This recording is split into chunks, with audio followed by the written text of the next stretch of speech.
Existem algumas ideias muito populares sobre o ser humano, sobre sua espiritualidade, seu caráter, a sua moral, que são muito conhecidas e com certeza você já ouviu falar. Por exemplo, é muito comum dizer que o ser humano tem uma bondade inerente. Todo ser humano é bom, só precisa de algo que aconteça dentro dele para essa bondade despertar.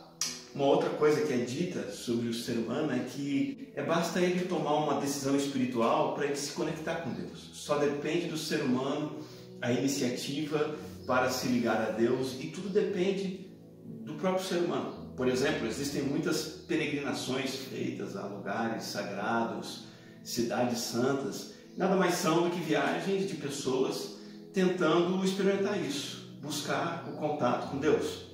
Uma terceira coisa que é muito dita hoje em dia, eu chamo de pluralismo religioso. Ou seja, você já ouviu falar, todas as religiões são boas, todas são válidas, todas são certas e todas levam a Deus. Uma última colocação muito repetida, ainda mais recentemente, é a ideia do autoaperfeiçoamento. O ser humano tem tudo dentro de si mesmo e ele se basta para começar a se desenvolver e aprimorar todo o seu potencial. Frases do tipo, olha, você tem que parar de se auto-sabotar. Olha, você precisa tirar da sua vida e eliminar crenças limitantes para que você se desenvolva, porque você já tem tudo que você precisa dentro de você. Eu queria convidar você a dar uma olhadinha num texto da Palavra de Deus, que se encontra em Colossenses capítulo 1, versículo 20, cujo tema central é um tema importante em toda a Bíblia. É o tema da reconciliação. Esse texto bíblico, esse ensino bíblico, coloca sob suspeita tudo isso que a gente tem ouvido falar sobre o ser humano e esses 4 conceitos humanistas. Paulo, apóstolo, diz assim em Colossenses 1:20, e por meio dele reconciliar-se consigo todas as coisas, tanto as que estão na terra quanto as que estão nos céus, estabelecendo a paz pelo seu sangue derramado na cruz. Há alguns pontos a serem considerados nessa colocação de Paulo, vão de encontro a essas ideias equivocadas, a meu ver, que o ser humano tem propagado hoje. Em primeiro lugar, o apóstolo Paulo fala sobre reconciliação. E aqui nós podemos entender logo de cara o significado dela. O texto diz assim, que Deus, por meio de Cristo, reconciliou consigo todas as coisas. Reconciliar significa fazer uma reversão de algo que está num estado de destruição. Isso vai de encontro à ideia da bondade inerente do ser humano, que todo ser humano é bom e que essa bondade só precisa ser despertada. Veja, Deus de fato criou o ser humano inerentemente bom. A condição original do ser humano foi de justiça plena, de pureza e de harmonia. Adão e Eva estavam super bem no Jardim do Éden. Eclesiastes diz que Deus criou o homem de forma justa e reta, mas foi o homem que se perdeu em caminhos tortos. Então essa condição original que o ser humano obteve do seu Criador, ela foi perdida. Depois você dá uma olhadinha em Gênesis capítulo 3, você vai entender mais a fundo tudo o que aconteceu ali. Basicamente o ser humano, nas pessoas de Adão e Eva, desconfiaram da palavra de Deus, desconfiaram da proibição de Deus, dizendo que não deveriam comer do fruto da árvore do conhecimento do bem e do mal, senão eles iriam morrer. Eles desconfiaram, deram crédito para a voz do diabo, deram crédito para aquilo que eles mesmos quiseram acreditar e desobedeceram a Deus e comeram do fruto, esperando saborear aquele fruto e também serem como Deus, serem iguais a Deus e não precisarem mais de Deus. A partir daí, tem se reproduzido na vida de cada pessoa, inclusive na sua e na minha, esse padrão de comportamento, de desconfiar de Deus, confiar em si mesmo, deixar de lado o que Deus fala e fazer o que eu quero fazer. Os resultados são conflitos. Primeiramente, um conflito eterno entre Deus e o ser humano. Lá no Jardim do Éden mesmo, Adão e Eva precisaram se esconder de Deus, estavam com medo de Deus, mentiram para Deus, fugiram de Deus. Esse conflito tem se estendido e o ser humano, na sua essência, é alguém rompido com Deus. Segundo, houve um conflito entre pessoas. Todos nós brigamos, todos nós temos conflito, famílias brigam, nações brigam. Adão e Eva começaram a brigar assim que pecaram, jogando a culpa um no outro, tendo medo, sendo parceiros na prática do mal. E também o ser humano entrou em conflito com a própria terra. O Senhor Deus disse que maldita é a terra por sua causa, por sua escolha, pelo seu pecado. Esse é o estado de todas as coisas, esse estado de ruptura, de afastamento de Deus, de conflito e atrito. O apóstolo Paulo diz, porém, que Deus ele quer reconciliar e reconciliou. A palavra reconciliar é trazer de volta para o estado de harmonia anterior perdido. É reverter essa relação de ruptura entre o pecador e Deus, entre pecadores e a natureza. Romanos capítulo 5, versículo 10 diz assim: nós éramos inimigos de Deus, mas Ele nos tornou seus amigos por meio da morte de seu Filho. Então, reconciliar é voltar ao estado original de paz, de harmonia, de equilíbrio. Essa reconciliação, ela é presente, ela é atual, ela é para hoje, ela é legítima, ela acontece na vida de pessoas como você e eu, ainda que de forma incompleta, mas genuína e progressiva. Colossenses capítulo 1, versículo 22 vai dizer assim que agora Ele os reconciliou no passado, algo que já acontece pelo corpo físico de Cristo mediante a sua morte. Nós somos trazidos de volta a Deus no tempo presente, na nossa peregrinação aqui na terra. Nós, em estado de ruptura e rompimento com Deus, podemos voltar a ter uma vida verdadeira com Ele. Haverá também uma reconciliação que a gente chama de escatológica e final de todas as coisas. Ela será voluntária para aqueles que crerem em Jesus Cristo, experimentando salvação eterna. Ou então as pessoas que não se arrependerem e crerem em Jesus serão trazidos para a autoridade de Deus, mas não para a salvação, e sim para juízo eterno. Elas reconhecerão que Deus é o Senhor de todas as coisas, mas não com arrependimento e fé. Então, o primeiro tópico de Paulo aqui refuta a ideia de que o ser humano é inerentemente bom. Desde que o pecado entrou no mundo, o ser humano é mau e ele precisa ser reconciliado com Deus. Segundo ponto, muita gente pensa que basta uma decisão espiritual minha, uma iniciativa minha como ser humano para eu me apegar a Deus. E esse texto deixa bem claro que a iniciativa foi de Deus. É Deus quem tomou, é Deus quem toma a iniciativa de nos reconciliar com Ele mesmo. A Bíblia, nova tradução na linguagem de hoje, diz assim: Deus resolveu trazer o universo de volta para si mesmo. Foi o Pai quem reconciliou. A decisão, o projeto e a execução, tudo veio de Deus, não do homem. É como uma internação compulsória. Um sujeito se entrega às drogas, ao álcool, sei lá o que for, num estado tão terrível que ele não consegue mais sair daquilo, colocando a própria vida em risco. Quando ele é compulsoriamente internado, significa que alguém pega ele à força e leva para a internação para limpá-lo das drogas. Embora seja uma ilustração meio forte e pesada, a ideia é essa: a iniciativa não é nossa, a iniciativa é de Deus. Pela nossa própria opinião, pela nossa própria razão, diz Paulo em Romanos, é inútil temer a Deus. E ainda que a gente queira temer a Deus, a gente não consegue. E ainda que nós conseguíssemos, a nossa culpa por termos pecado não poderia ser paga pelos nossos próprios esforços. Nós não temos capacidade de nos voltarmos para Deus, entretanto, Ele nunca deixou de nos amar. Ele continuou amando os objetos de sua própria ira, da sua justiça, e por isso na cruz Ele demonstrou todo o seu repúdio contra o pecado e todo o seu amor ao pecador. Terceiro tópico popularizado no nosso mundo atual é o do pluralismo religioso. O ser humano, além de dizer que ele é inerentemente bom e que basta ele tomar uma decisão para se achegar a Deus, ele diz também que toda religião serve para se achegar a Deus. E o apóstolo Paulo, na carta aos Colossenses, deixa bem claro que só há uma forma de se achegar a Deus e não formas plurais ou diversas. É pelo seu sangue derramado na cruz. Uma pessoa é reconciliada com Deus, o Pai, quando ela é restaurada para este relacionamento correto com Deus, por intermédio de Jesus Cristo. O único caminho é crer na morte substitutiva de Jesus na cruz. Imagina que você está doente, essa doença lhe causa muito incômodo, você tem medo até de morrer, você procura o médico diagnostica a sua doença e diz para você ir na farmácia comprar remédio, porque qualquer remédio serve.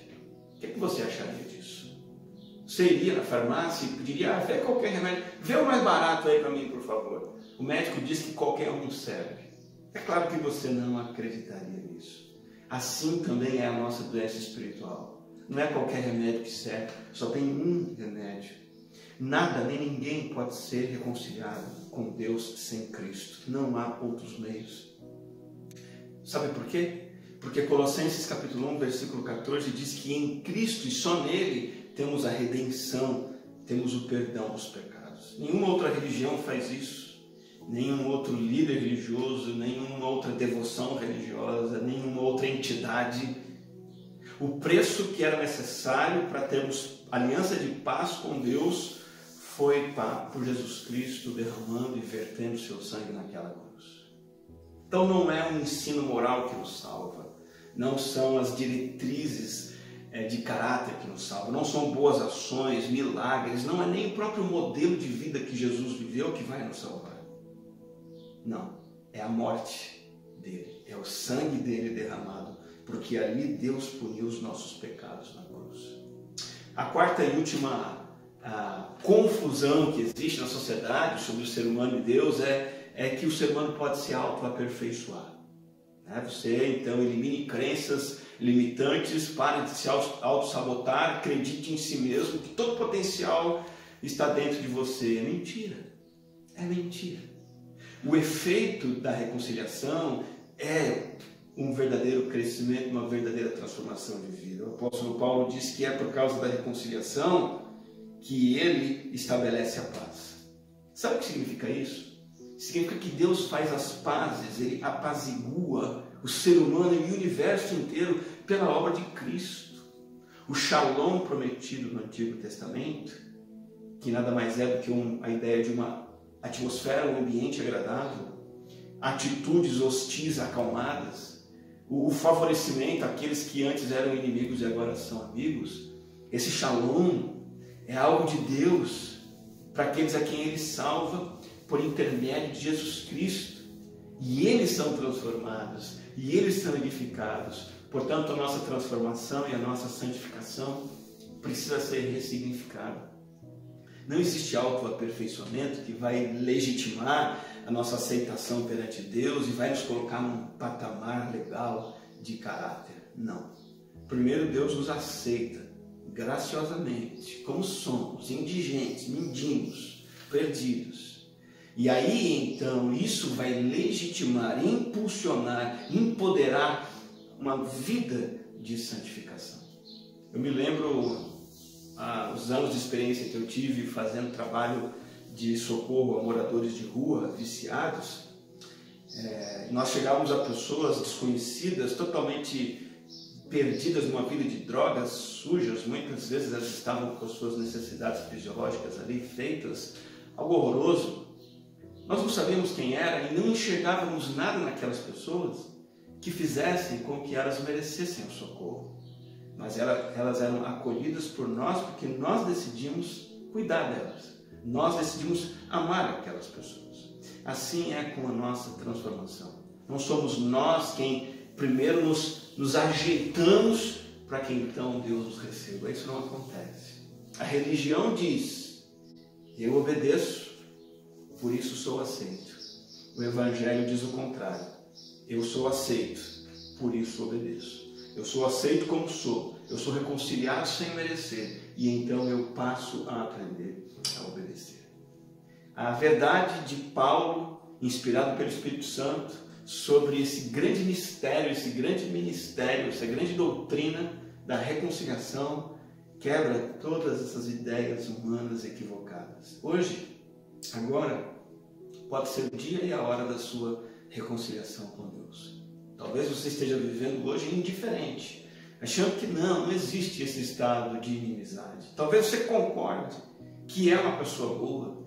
Talvez você realmente acredite que baste você ter uma iniciativa religiosa e você vai chegar até Deus e qualquer religião vai servir e você vai poder se transformar sozinho.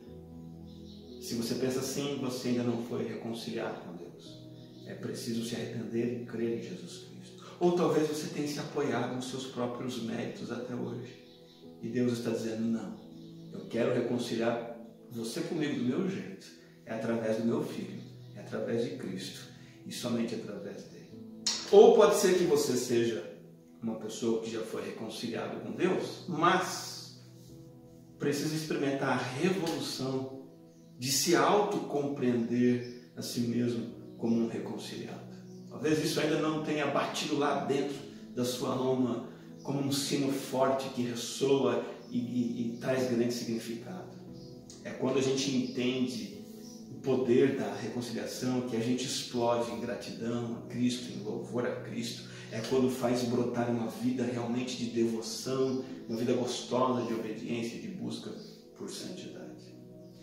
Permita-me terminar esta reflexão com uma história. Numa bela residência grande, numa grande cidade, houve um assalto. A casa estava vazia, a família viajava de férias e o assaltante sorrateiramente invade aquela casa e na escuridão da noite, sem que ninguém visse, ele conhecia aquela casa na palma da sua mão. E ele estava focado diretamente num cômodo, numa escrivaninha naquele cômodo que era a escrivaninha do chefe da casa. E ele conhecia tudo por ali. E o ato daquele assaltante era ainda mais terrível e vergonhoso porque ele era filho daquela própria família. Ele, tempos atrás, havia se entregado a uma vida errada, deixou-se seduzir por más companhias, entrou em conflito com seus pais, desprezou as advertências do seu pai, feriu o coração de sua mãe saindo de casa. E naquele momento de sua vida, ele achou que por suas escolhas, seu pai então iria renegá-lo para sempre. E o plano dele era invadir aquela casa e furtar o testamento. E ao encontrar o testamento na escrivaninha que ele arrombou, ele viu que a data do testamento era uma data pouco posterior ao dia em que ele brigou e saiu de casa. E ele começou a ler o testamento. E em um dado momento o testamento falava sobre ele. O nome dele é Eduardo. E naquele ponto o pai escreveu no testamento: meu amado filho Eduardo deverá receber toda a sua parte na herança. Eu quero que seus irmãos o acolham de novo, caso ele retorne de seus desvarios. Digam a ele que eu sempre quis muito bem ao meu rapaz, até o meu último suspiro de vida. O assaltante, aquele jovem, agora estava confuso, prostrado, atônito, boquiaberto. Sua consciência foi atingida como que por um raio. Ele reconheceu sua miséria, sua indignidade diante de um amor tão grande. E tudo que ele queria era desfazer aquilo para sempre. Mas não dava. Suas escolhas más foram feitas, a escrivaninha estava arrombada. O seu desespero foi superado pela misericórdia e a visitação do céu. Naquela casa onde orações eram feitas diariamente, cultos domésticos eram feitos, a palavra era lida diariamente, nada daquilo foi em vão. Naquele momento, Eduardo se prostrou diante de Deus e fez uma oração com lágrimas, clamando pela ajuda de Deus e o perdão do céu. E na manhã seguinte, ele procurou seu pai para uma conversa. E a reconciliação aconteceu. O amor do pai amoleceu o duro coração de seu filho. E a partir dali ele se tornou uma pessoa totalmente diferente. O Pai Celestial nos deixou um testamento, uma garantia. A garantia de que Ele vai nos amar por toda a eternidade. E que nós, como pecadores arrependidos, por mais perversos e maus que sejamos, obtemos a graça e a vida eterna, em virtude da morte substitutiva de Jesus Cristo por nós. Ele que se deu a si mesmo em favor dos pecadores. Vamos fazer uma oração? Pai Celestial, obrigado pela palavra da reconciliação. Obrigado, Senhor, por saber e ter certeza que é somente através de Jesus Cristo, Teu Filho, que somos aceitos e recebidos na Tua presença. Nós nos desfazemos da nossa ideia de bondade pessoal, de nossa capacidade espiritual, de que nossa religião vai servir, de que podemos nos aperfeiçoar para o Senhor nos aceitar. renunciamos tudo isso e cremos, ó Deus, que o Senhor nos recebe por meio de Jesus Cristo, nosso Salvador. É por isso que nós te louvamos, por sermos aceitos em tua casa de novo, em nome de Jesus. Amém.